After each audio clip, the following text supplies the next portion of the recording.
Alright guys, today we're going to be doing a gear breakdown of a duty belt. So this is the belt setup that I run every day at work. This is not designed as a training or range belt. We'll go over one of those in another video, but this is my actual duty belt. The core of this belt is a GBRS group Assaulter V2. I like this belt a lot. It's pretty lightweight. It's super stiff. It's held up for a couple of years of use now. And people get really hung up, especially on the internet, into load ratings and all that kind of thing with belts. But ultimately, this has got 2-inch webbing running through a full Cobra buckle. These Cobra buckles, I believe, fail around 6,500 to 7,000 pounds, and 2-inch webbing holds something pretty similar. I think in the stress testing they've done, they've managed to pull 6,000 to 8,000 pounds before these belts break. I have personally hung off of this belt off the side of a ship. I have hung off of a pull-up bar and bounced just to test to see what it would do, and I've never had any issues. So I fully trust this belt. Would I use it for climbing? No, but in terms of its ability to save my life if I need it to, I absolutely do trust this belt. While we're talking about life-saving, here we have a Helo lanyard attached to the front of the belt, clip into an aircraft, and then stow it. This is attached to our Helo lanyard hanger. For anyone who's done fast roping or anything where you are using a Helo lanyard, you know that you have to go really quick to stow this thing after you unhook.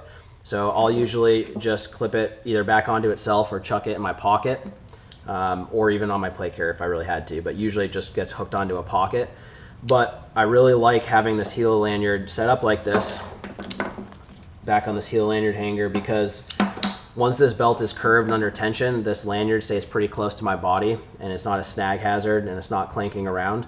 But if I'm doing climbing, so going up a ladder or something like that, I'll just take my rifle and tuck the barrel muzzle side down through this and it stays right on the side of my body. So that's why I like it set up this way. Some different companies make products that essentially are like a bungee cord that goes around the side for doing a lot of climbing with rifle, or if you're sprinting around or something like that, or dealing with a casualty. But this accomplishes both tasks for me. And this Helo lanyard hanger that we make, really you can just easily move it to wherever you want to get the tension that you want. So that's why I run it that way. Up here we've got our utility hook with all sorts of stuff on it. Our utility hook is one of the first designs we came up with, and what I really like about this setup is, and as you guys can see, it doesn't take up a molly column. So in this case I'm running it underneath an Esstac pouch, stays out of the way. And we use this really robust type 723 hook. It's got a really hard to open spring gate, and we chose this over the typical HK hooks that you see on most belts because those fail and I've lost stuff that I did not want to lose. So this again is one of our originals. This is not even the actual production design we have out today. This is one of the first ever test ones, still running it, the hook's still going strong. Hook to it, we've got a set of pig gloves. I'm sure everyone's familiar with these. I really like these shooting gloves. You can see these have been used and abused. They do fall apart after about a year of use, but they're like 30 bucks and well worth it to me. You can use a touch screen right through the fingertips, and I have all the dexterity I need to do pretty much everything with these gloves, so big fan of them. Also attached to the utility hook, we've got Chem lights using our Chem keepers. These are keychain cables, and then they also come with these EPDM rubber bands, also known as Ranger bands, for managing your chems. I like carrying chem lights this way because these keychain cables will cut the chem light a lot better than the typical 550 cord that guys will use, and they're quiet, unlike those mini S-beaner clips that guys use that make a ton of clanking noise. That's no good. These chem lights are set up like this. So this is a blue chem light, this is an orange chem light. I tape different bands of tape on my chem lights to know what they are. So in this case I use 2 blue bands for a blue chem light and then 1 orange band for an orange chem light. This is nice during the daytime because you can kind of tell this is orange, but this could be red, and then blue chem lights are clear, and so you wouldn't be able to know. But I mostly do this for at night so that I can just reach my hand down and feel, this is my bundle of green with nothing on them, slide my hand down, this is my orange, slide my hand down 2 bumps, this is my blue. So not going to get into marking SOPs, that's going to be unit specific, but just a little kind of pro tip on how you can mark your chems. Moving on to the part of the belt that I get the most questions about is, what pouch is this? So this is an Esstac Kywis pouch, and I run a horizontal happy mag, or whatever you want to call it. speed mag, happy mag. This setup is super jerry-rigged. I zip tied some one wrap onto a vertical one and then attached it to my belt. There are different ways out there and different products that allow you to accomplish this same effect, but I've never had any issues, and I've been running it like this for quite a long time. The reason I do the horizontal mag, and I've gotten a lot of people questioning it, criticizing it, wondering why, or thinking it's some sort of goofy high speed thing, but for me it's super simple. I've got a pretty short torso, and I found that a vertically oriented mag would hit into my cummerbund, my radio, my side plates, and then especially in vehicles or times where I was seated, it was just super uncomfortable. So a few years ago, switched to this horizontal mag. I like this because it doesn't get in the way of anything, so this mag is not clanking off my belt or off my cummerbund or off my plates anymore. And what you actually realize with training is it's actually faster, so I don't have to reach my arm back as far. I can just reach down, index the mag, and do a reload. The other thing I like about this is if I'm in the prone or in a weird position, the mag is oriented in a much more natural position, and all I got to do is roll slightly onto my side to be able to access this mag easily. So a huge fan of the horizontal mag. They're becoming more and more popular, and it's one of those things that honestly, if you haven't tried it, I would highly recommend you try it. I think that you probably will find that you like it a lot. Now, retaining this mag, this is our bungee retention adapter. It's an insert that works with all sorts of different mags out there. In this case, again, it's Esstac Kywis, and this just lets me add bungee retention to my mag. So bungee retention is something that some guys need and some guys don't. I absolutely trust Esstac to not drop mags, but whether it's for air ops or maritime ops or other situations, you sometimes want to just have that positive retention, and that's what these bungee retention adapters allow you to do. And then if I don't need it, I can just undo this shock cord and take this off, and it's no issue. Moving back from there, I've got my single pistol mag. This is another Esstac Kywis pouch. It's, again, got our bungee retention adapter. It allows me to just guarantee that this mag is not gonna come falling out on me.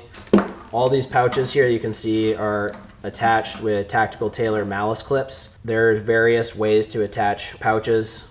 I like malice clips. There's the WTF idea straps. You can use zip ties, one wrap. There's all sorts of different things out there, but I like the malice clips. Moving back from there, we've got two different Longship designs pouches. This one is their banger pouch. It's a civilian bang, but this pouch will fit all the typical military bangs that you're used to using. I like these pouches a lot because they're super slim and lightweight, and they offer good retention, but I can open this quickly and access what I need to without issue. Back from there is another Longship Designs pouch. This is their Frag pouch. So we got a blue body here, but you can see it's very easy to pull out and low profile, and you're not dealing with those annoying snaps or other stuff that you are typically used to on issued mag pouches. So big fan of the Longship Designs pouches. Now our next one, this is a flapped Esstac Kywis pouch, and in here is where I keep a multi-tool. I use a Leatherman. This one's a Leatherman Super Tool. I've used a bunch of different Leathermans over the years. I like them. They work for me. There are countless times that I feel like I need to use this tool, so I always have one on my belt. And then moving back to what has somehow become the most controversial part of gun belts is a dump pouch. So on here, this is a issued Tier Tactical dump pouch. There's literally nothing special about it. It's just a dump pouch. I personally like having one. Usually I just chuck a water bottle in there, but there's times where it's just nice to jam med supplies or whatever else if you're working on something down into this pouch. If I had to take something off of this belt for whatever reason, or I needed to free up more real estate for munitions or something like that, the dump pouch is 100% the first thing that's gonna go. You got cargo pockets. I just don't like stuff in my cargo pockets, and so that's why I use a dump pouch. But again, a lot of guys say you don't need them. It's a complete waste of real estate. Find what works for you, test it. If you don't use something, take it off. If something doesn't work, change it. As you guys can tell, this probably looks super bunched up right now, laying flat on the table, but if you picture this curved on my body, there's adequate spacing between all of these, and I can access what I need when I need it. Now, the kind of core back of the belt here, I like to leave empty. A lot of guys will run an IFAC here, and there's a lot of merit to that. I do run an IFAC on here sometimes, depending on what I'm doing. I use a Ferro Roll 1 on my plate carrier, and I'll just take that off and put it right on here with a rubber band around to secure it, and I've never had an issue. Now, sliding on to the pistol setup, we've got a True North MHA on here. I've had this one for years. It's super salty, but it's going strong because it's metal. I don't think this thing's really ever going to fail. Loctited these screws on, and they have not backed out at all. Holding that MHA in is our holster leg strap, which you all are probably familiar with. This leg strap here, as you guys can probably see, it's quite faded and pretty salty. That's because this is one of the first ones that we ever made. So of our actual production design that you guys have now, this is one of the first evers. Use this thing heavily, and it's still going strong. The grommet allows it to pivot and move in my leg really comfortably, and this amount of elastic is just the amount of stretch that I need to let it move with me without being uncomfortable. On top of the MHA, a QLS plate, which allows me to swap out different holsters.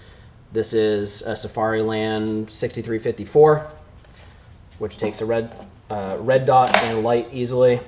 Big fan of the QLS system. And then whatever you feel about Safarilands, they're tried and true. This one, as you can tell, is heavily used and abused, and I've had no issues with it. Big fan. Moving forward there and kind of finishing out the belt, I've got a Soileater belt-mounted tourniquet holder. I believe this is their V2, but again, you can tell this thing has been around for a long time. Super simple design, slides over the belt. A lot of companies have unfortunately ripped these guys off and stolen their design, but they're the guys who came up with it first. I'm a huge fan. On top, it's got a holder that you can, in this case I have a needle D set in here, but you can also put a marker or whatever else you need. And then I like to run just another one of these EPDM Ranger bands on there because I'll often put a Sharpie here. I just find it useful, so that's how I like to set it up. And then underneath, I run a pair of trauma shears. So very useful from a medical perspective to be able to cut off clothes or kit and access what you need to access. But I actually find myself using these all the time, whether I'm cutting 550 or just who knows what. This part can be used as a screwdriver for optics. I find that this is a very useful tool. And so behind here, there's just a little piece of elastic on Velcro that I sewed that holds these shears in. I've never had them come out, and they're always accessible right where I need them. And then within this tourniquet holder, this is a North American Rescue cat tourniquet. Cats are the gold standard for quick application and stopping the bleed. This is properly prepared so I can get the windlass out, and I can just grab this with either hand and pull it right out and open it up and set it and put it on myself. There are a lot of great tourniquets out there, but in terms of one-handed application or for self-application, the cat tourniquet is definitely the standard. As we talk about in some of our other videos, make sure you're getting authentic tourniquets and then make sure you're changing them out. This one I'll be changing out going into next year, so I run these for about 6 months to 9 months on my belt depending on how much use, and then it becomes a training tourniquet. That way if I have to use something like this to save my life or somebody else's life, I'm confident it's not going to fail because it's been sun damaged or crawled around on in the prone or something like that. So that's this work belt overview for you guys. Please leave any questions you have down in the comments on any of this different gear. I tried a lot of different pieces of kit, pouches, and other stuff over the years on this setup, and this is what I'm super comfortable and happy with. But as always, happy to answer questions. Please reach out, and thanks for watching.